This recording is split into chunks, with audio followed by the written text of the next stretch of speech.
కథ పేరు కష్టార్జితం. ఒక గ్రామంలో కామయ్య అనే కమ్మరి ఉండేవాడు.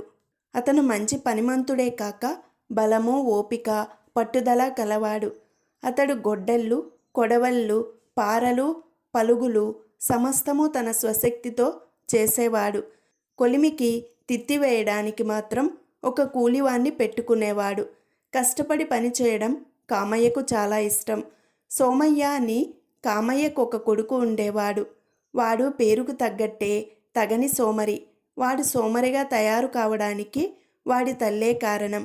మొగుడు ఉదయం నుంచి రాత్రి జాము పొద్దుపోయిందాకా చెమటోర్చి భారీ పనులు చేస్తూ ఉండటం ఆమెకు ఏమాత్రమూ నచ్చేది కాదు.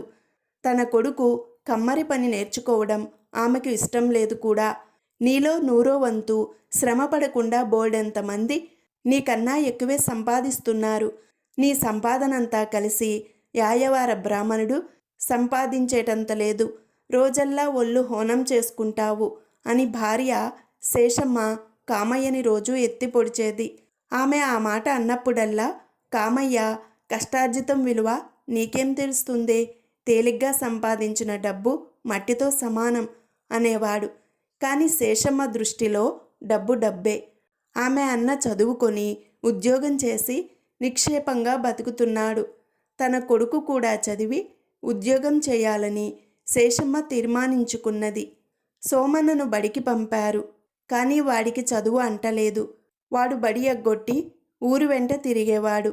వాడికి చదువు రాదని రూఢి అయ్యాక తండ్రి వాణ్ణి మెల్లగా కమ్మరం పనికి అలవాటు చేద్దామని ఊరికే తిరగకపోతే కొలిమికి తిత్తైనా పొయ్యరాదుట్రా అని అడిగాడు.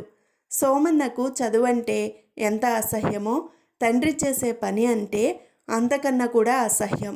అందుచేత వాడు తండ్రి కంటపడకుండా అక్కడా ఇక్కడ తప్పుకు తిరుగుతూ వచ్చాడు. సోమన్న పెరుగుతున్న కొద్దీ కామయ్యకు ఆందోళన ఎక్కువయింది.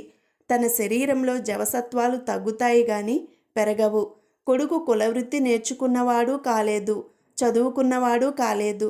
అందుచేత కామయ్య తన భార్యతో, నా ఒంట్లో ఇంకా శక్తి ఉండగానే నీ కొడుకును నేను చేసే పని నేర్చుకోమని చెప్పు. నా అనంతరం వాడి పని కొనసాగించకపోతే నా శరీరంలో ఊపిరి ఉండగానే ఈ దుకాణం మొయ్యవలసి వస్తుంది. మన వాడేమో ఎందునా కాకుండా పోతాడు. నేను సంపాదించినది ఖర్చు చేస్తూ బ్రతకాలని వాడి ఉద్దేశంలాగుంది. దాన్ని వాడు 3 పూటల్లో ఖర్చు చేసేస్తాడు. ఆ తరువాత చిప్ప పట్టుకొని అడుక్కు తినాల్సిందే అంటూ హెచ్చరిక చేశాడు. శేషమ్మ కొడుకు మీద తీపి కొద్దీ, నీదంతా సోద్దెం, సమ్మెట చేతబట్టుకుంటే గాని వాడు బతకలేకపోతాడా ఏం? ఏదన్నా పని సంపాదించి 4 డబ్బులు కళ్ళజూసే ప్రయత్నంలోనే వాడు ఉన్నాడు.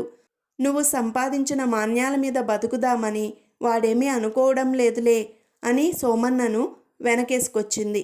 కామయ్యకు మండుకొచ్చింది. అవును, సంపాదిస్తాడు. నేనేనాడు 3 రూపాయలకు తక్కువ సంపాదించకుండా దుకాణం కట్టెయ్యలేదు. 3 రూపాయలు కాదు, 3 పావలాలు సంపాదించి తెచ్చి నాకు చూపించమను నీ కొడుకును అన్నాడు. అప్పుడే ఇంటికి వచ్చిన సోమన్న ఈ మాట విన్నాడు. మీ అయ్య ఏమంటున్నాడో విన్నావుట్రా? నువ్వు 3 పావలాలు కూడా సంపాదించలేవుట అన్నది తల్లి వాడితో.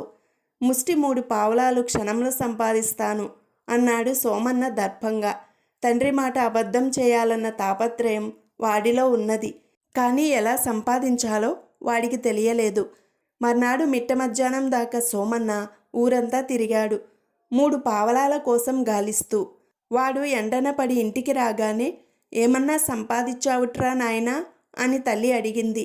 ఏది, ఇంకా సరిగా ప్రయత్నించలా, అన్నం పెట్టు, ఆ తర్వాత మళ్ళీ పోతా అన్నాడు సోమన్న. వాడు అన్నం తిని పొద్దువాలిందాకా నిద్రపోయి లేచాడు. ఏమ్రా నాయనా, అన్నం తిని వెళ్ళి డబ్బు సంపాదించుకొస్తానంటివే, మీ నాన్న ముందు నా పరువు కూడా తీస్తావుట్రా అని తల్లి అడిగింది. ఇవాళకు నువ్వు 3 పావలాలు ఇయ్యమ్మా, రేపు నేనే సంపాదిస్తాను అన్నాడు సోమన్న. తన పరువు, కొడుకు పరువు కూడా నిలుస్తుంది కదా అని శేషమ్మ తన దగ్గర ఉన్న డబ్బులో నుంచి 3 పావలాలు తీసి సోమన్నకిచ్చింది. రాత్రి కామయ్య ఇంటికి వస్తూనే మంచం మీద పడుకొని కూని రాగాలు తీస్తున్న కొడుకును చూసి, ఏం సంపాదించావురా ఇవాళ అని అడిగాడు. ఇదిగో చూడు 3 పావలాలంటూ సోమన్న తన తల్లి ఇచ్చిన 3 పావలాలు తండ్రి చేతిలో పెట్టాడు. కామయ్య వాటికేసి క్షణంసేపు చూసి, ఛీ, ఇవి నీ కష్టార్జితం కాదు అంటూ వాటిని పొయ్యిలోకి విసిరాడు. సోమన్న తల వంచుకొని అవతలికి వెళ్ళిపోయాడు. అవి తన కష్టార్జితం కాదని తండ్రికి ఎలా తెలిసిందో సోమన్నకు అంతుబట్టలేదు. మర్నాడు శేషమ్మ తన కొడుకుతో, ఇవాళైనా ఎక్కడన్నా కష్టపడి డబ్బు సంపాదించుకొచ్చి మాట నిలబెట్టు నాయనా అన్నది. తల్లి అవతలికి వెళ్ళగానే సోమన్న కొయ్యపెట్టెలో నుంచి 1 రూపాయి తస్కరించి ఊళ్ళో మిఠాయి దుకాణానికి వెళ్ళి 1 పావలా పెట్టి పకోడీలు జీడిపప్పు పాకము కొని తిని మిగతా 3 పావలా డబ్బులు జేబులో వేసుకొని పొద్దుపోయేదాకా ఊరంతా తిరిగి తండ్రి ఇంటికి వచ్చే వేళకు తాను కూడా ఇంటికి వచ్చి, ఇదిగో నా సంపాదన 3 పావలా అంటూ తండ్రి చేతిలో పెట్టాడు. కామయ్య కిందటి రోజులాగే ఆ డబ్బులను పరీక్షగా చూసి, ఛీ, ఇవి నీ కష్టార్జితం కాదు అంటూ వాటిని కూడా పొయ్యిలోకి విసిరాడు. ఈసారి సోమన్నకు నిజంగా పౌరుషం వచ్చింది. ఎలాగైనా 3 పావలాలు సంపాదించకుండా తండ్రి కంట పడకూడదనుకున్నాడు. ఆ రోజే పొరుగుళ్ళో సంత ఉన్నది. సోమన్న అక్కడికి వెళ్ళి మూటలు మోసి కూలి డబ్బులు సంపాదించాడు. రోజల్లా బరువులు మోసిన 3 పావలాలు కాలేదు.